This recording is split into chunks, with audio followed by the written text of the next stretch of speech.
Shalom,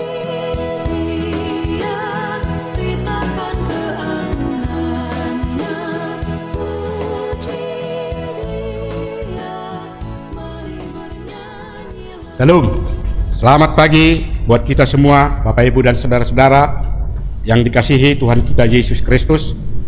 Pagi hari ini kita akan bersekutu melalui firman Tuhan yang akan kita dengarkan. Oleh karena itu, marilah kita bersatu dalam doa. Kasih karunia dari Tuhan Allah Bapa dan dari anaknya Tuhan kita Yesus Kristus. Amin.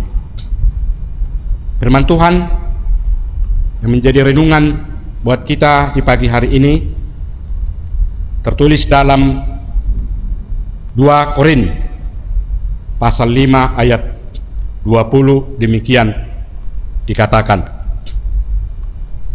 jadi kami ini adalah utusan-utusan Kristus, seakan-akan Allah menasihati kamu dengan perantaraan kami. Dalam nama Kristus kami meminta kepadamu, berilah dirimu didamaikan dengan Allah. Bapak, Ibu dan saudara-saudara yang saya kasihi di dalam Tuhan kita Yesus Kristus, melalui renungan kita di pagi hari ini, Rasul Paulus sebagai hamba Tuhan menjelaskan kepada kita bahwa utusan Tuhan untuk memberitakan atau menyampaikan berita tentang pendamaian dari Tuhan Allah agar manusia mempertahankan hubungan yang baik dengan Tuhan Allah. Sebagai orang yang percaya kepada Yesus Kristus, kita juga adalah utusannya untuk menyampaikan pesan perdamaiannya kepada dunia, yang tentu ada yang dilakukan di dalam kehidupannya melalui perbuatan-perbuatan baik. Karena itulah yang menjadi tugas dan tanggung jawab kita setiap orang percaya. Rasul Paulus menjelaskan bahwa Kristus telah mendamaikan kita dengan dirinya. Allah mendamaikan dunia dengan dirinya oleh Tuhan kita Yesus Kristus dengan tidak memperhitungkan pelanggarannya.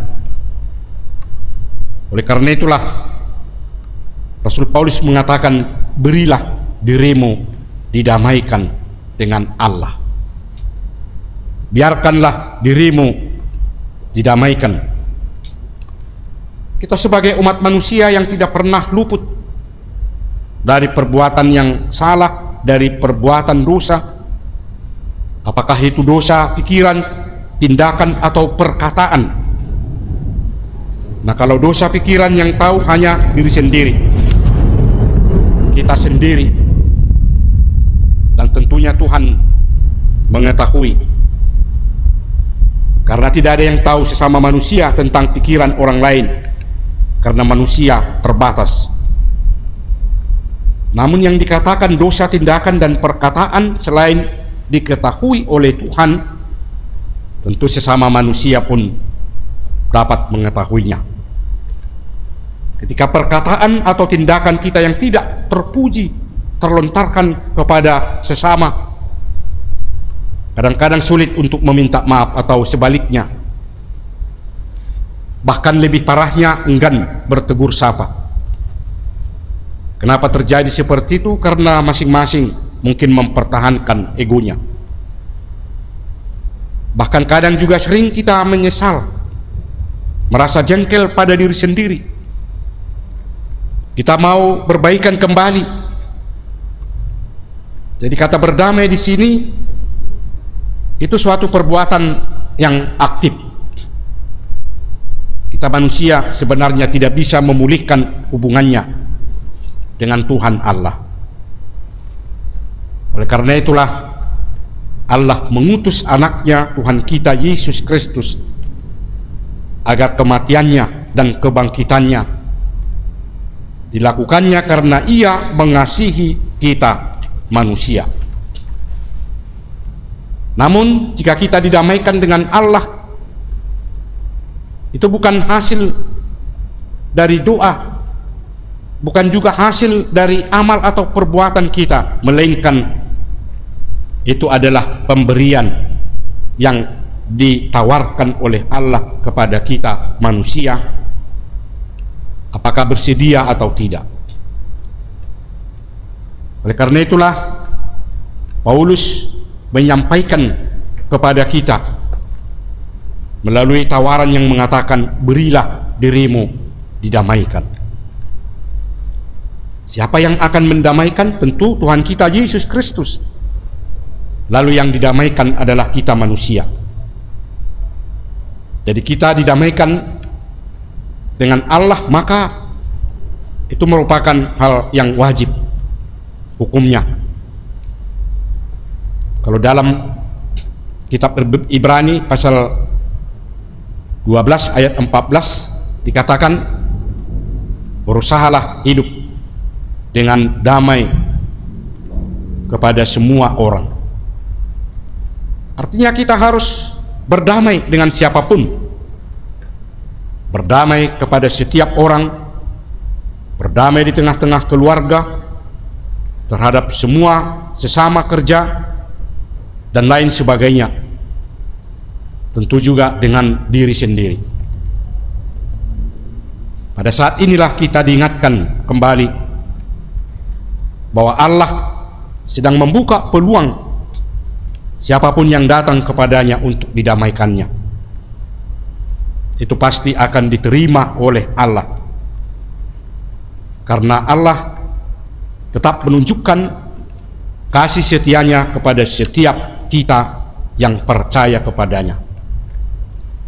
Inilah berkat yang akan Tuhan berikan di dalam kehidupan kita manusia, dalam menjalani kehidupan di tengah-tengah dunia ini. Amin. Kita berdoa.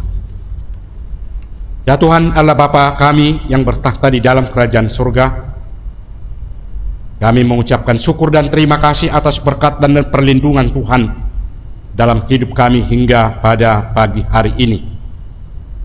Kami merasakan apa yang Tuhan berikan dalam hidup kami. Kami mampu melakukan pekerjaan setiap hari. Hingga pada saat ini kami hadir di hadapan-Mu, bersekutu dengan Engkau melalui firman-Mu yang telah kami dengar, yang mengingatkan kami kembali agar kami tetap menunjukkan hubungan yang baik kepadamu. Kami mau Tuhan damaikan agar kami senantiasa dapat hidup dengan sukacita melalui berkat dan penyertaan-Mu. Terima kasih Tuhan. Kami juga berdoa buat semua saudara-saudara kami anggota jemaat-Mu HKBP Keramat Jati dimanapun berada,